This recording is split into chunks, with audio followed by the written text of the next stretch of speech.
एक बड़ी अनूठी कहानी है, अशोक के जीवन में घटी। कहना मुश्किल है कहां तक सच है, लेकिन बड़ी गहरी सच्चाई की खबर देती।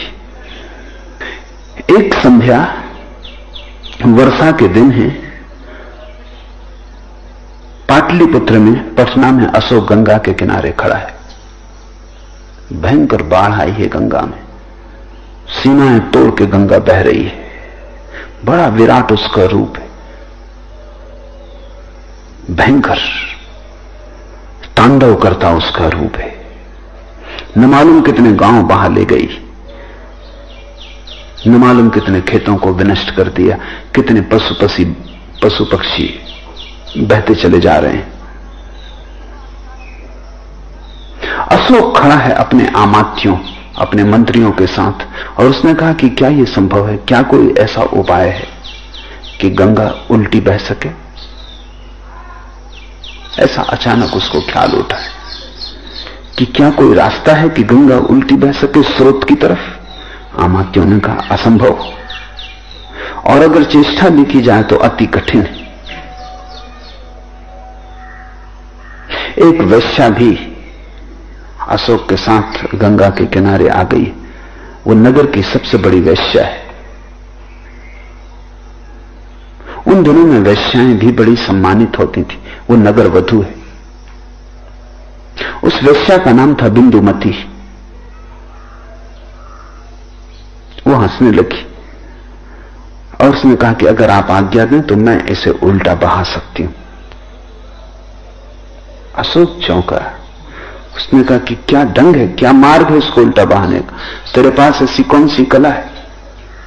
तो उस वेश्या ने कहा मेरी निजता का सत्य। बड़ी अनूठी कहानी। उसने कहा मेरी निजता का सत्य, मेरे जीवन का सत्य, मेरी सामर्थ्य, मैंने उसका कभी उपयोग नहीं किया।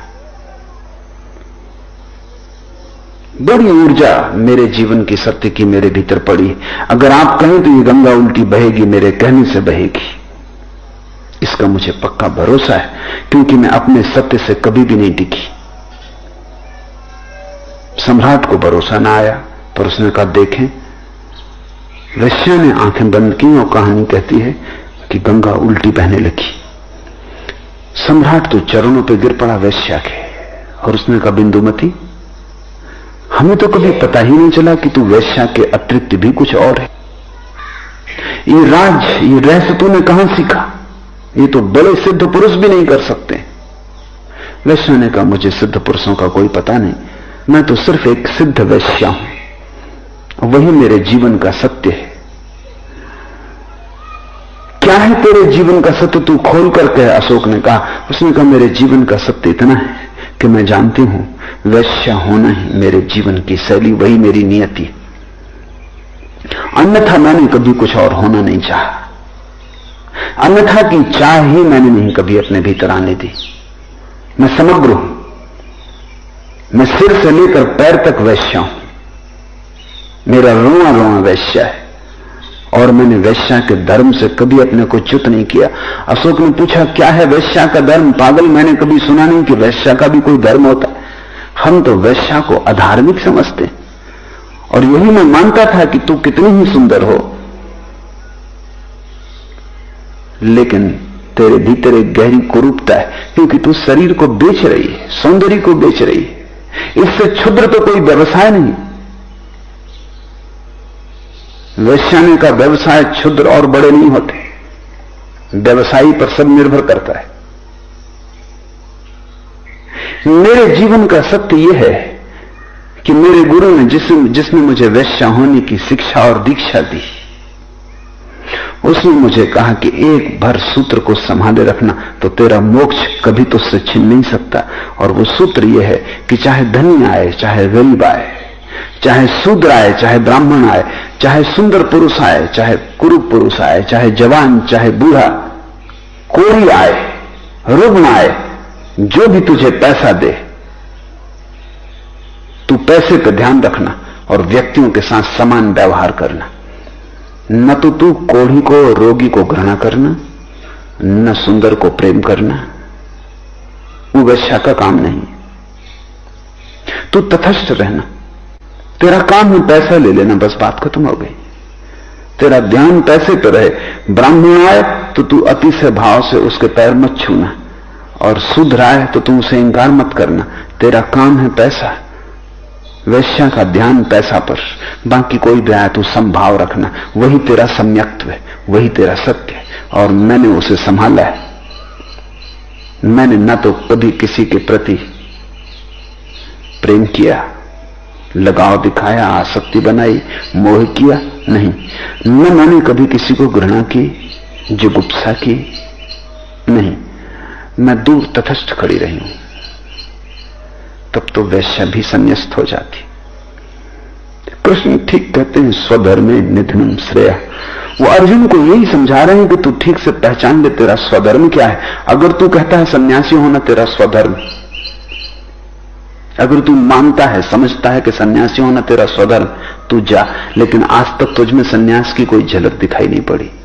काफी जीवन तेरा बीत गया, हम पुराने संगी साथी हैं। कभी तुझमें मैंने ब्राह्मण की कोई झलक नहीं देखी, सन्यासी का कोई भाव नहीं देखा। तू शुद्ध क्षत्रिय है। अर्जुन से ज्यादा शुद्ध क्षत्रिय खोजना भी मुश्किल है। तो तू इससे भिन्न हो ना सकेगा। तो एक ही उपाय है कि तू अपने ही धर्म के सत्य को उपलब्ध हो, निजता को मत छोड़। कृष्ण ये कह रहा है कि तू अपने भीतर अगर निजता को छोड़कर किसी और के पीछे चलेगा, किसी और की सुनेगा, किसी और आदर्श से प्रलोभित होगा, तो तेरे भीतर द्वंद्व पैदा हो जाएगा। और जिस व्यक्ति के भीतर द्वंद्व पैदा हो गया, वही असली युद्ध है। फिर एक संघर्ष शुरू होता है जिसका कोई अंत नहीं है, क्योंकि तुम अपने से ही लड़ते हो। अंत हो कैसे सकता है? और सभी तुम लड़ रहे हो।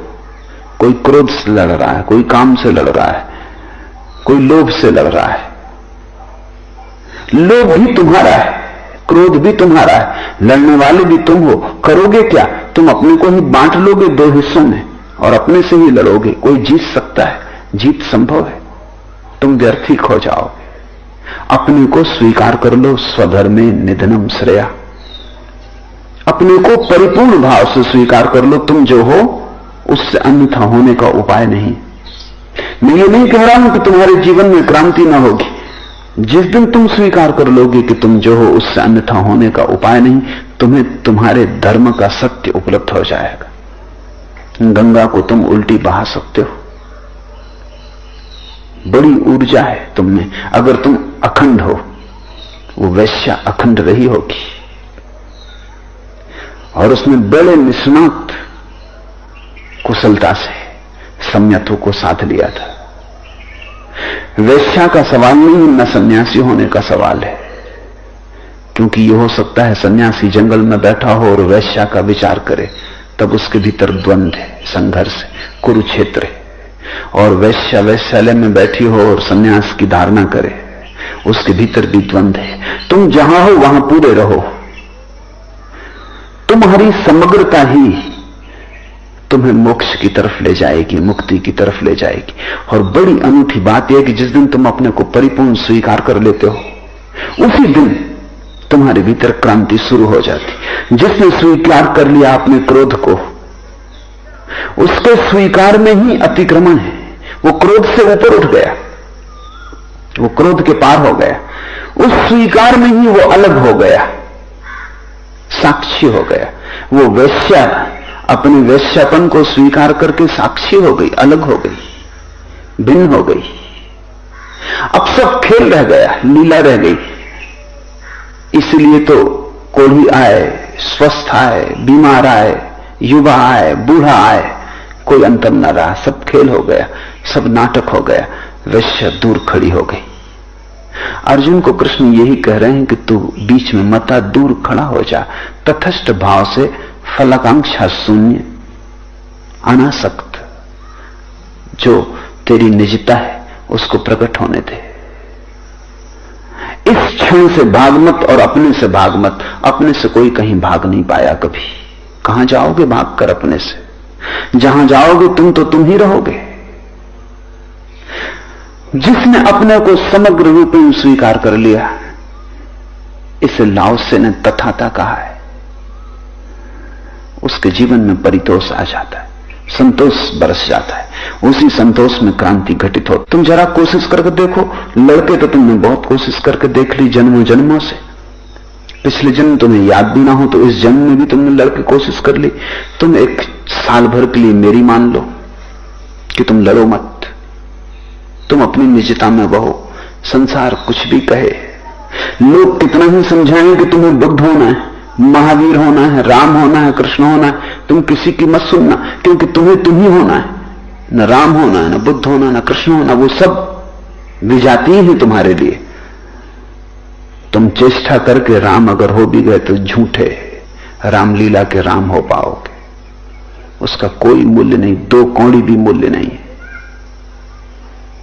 यह भी हो सकता है कि रामलीला के राम के भी लोग पैर छूते हैं, तुम्हारे भी छुए, पर इससे तुम कुछ प्रसन्न मत होना, इसमें कुछ सार नहीं है। तुम ही होने को पैदा हुए हो। कृष्ण के वचनों से बड़ी संसार में कोई दूसरी व्यवस्था नहीं है अनुशासन की, जिसने व्यक्ति को उसकी निजता के परम स्वीकार के लिए आग्रह किया हो। अर्जुन जैसे ही राजी हो जाएगा, समझ लेगा कि मैं क्षत्रिय हूं और इससे अन्यथा मैं कैसे हो सकता हूं, कौन होगा इससे अन्यथा, मेरा सारा होना यही है। उसी क्षण क्षत्रिय के बाहर एक सूत्र खड़ा हो गया जो साक्षी का है। फिर युद्ध में उतर सकता है। फिर ये युद्ध एक नाटक है।